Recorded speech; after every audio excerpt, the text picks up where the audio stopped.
My name is Marian Cook, and I live in the city of Pittsburgh at 6745 Forest Glen Road. In Pittsburgh, I'm an urban eco-steward, a tree tender. I serve on the board of the Group Against Smog and Pollution, and I do environmental education under the name of Putting Down Roots, which is an endorser of the Clean Rivers campaign. And I do work with a lot of other environmental organizations.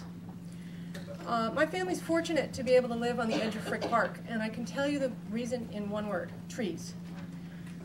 The positive effects of trees on quality of life are numerous and well documented, casting welcome shade in the summer and shielding us from cold winter winds, improving air quality both directly and through reduced energy use, muffling sound from traffic and industry, providing wildlife habitat, shelter, and food sources to maintain necessary biodiversity, affording aesthetic beauty and recreational opportunities.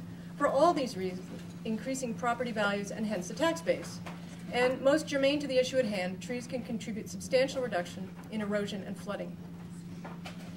As we've settled into our home, we've been renovating it using as many green approaches as possible. In addition to things like photovoltaic panels, passive solar design, insulation, local wood and stone, and recycled, reused, and salvaged materials, we've implemented many methods of rainwater harvesting and storage on our own property in order to reduce our impact on the watershed and get a lot of use out of Pittsburgh's significant rainfall while we're at it.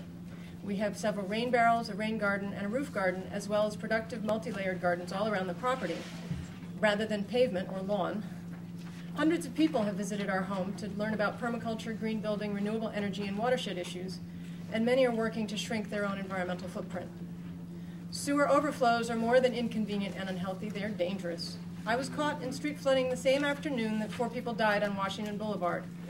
I was in Squirrel Hill, and I was lucky. As soon as I drove into the over-the-hood water, a little photo in my comments, as soon as I drove into the over-the-hood water at Forbes and Whiteman, I ducked up into a nearby driveway, and my car actually survived the experience. My cell phone didn't, as it was in my pocket when I went back into the water to assist another stranded motorist. You've pointed out that ALCOSAN doesn't control the land and facilities upstream and can't mandate green infrastructure modifications.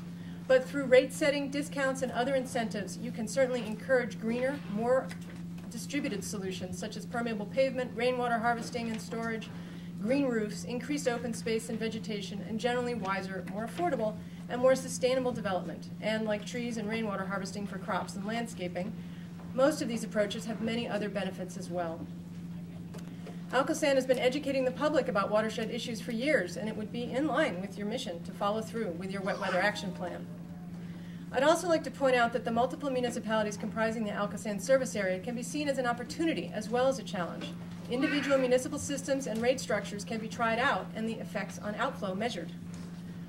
Just like one should always insulate and weather seal a house before getting a really huge furnace, no matter how efficient it might be, ALCOSAN should pursue these upstream green infrastructure approaches by all possible means before committing to huge, costly, disruptive, energy-intensive downstream tanks and tunnels.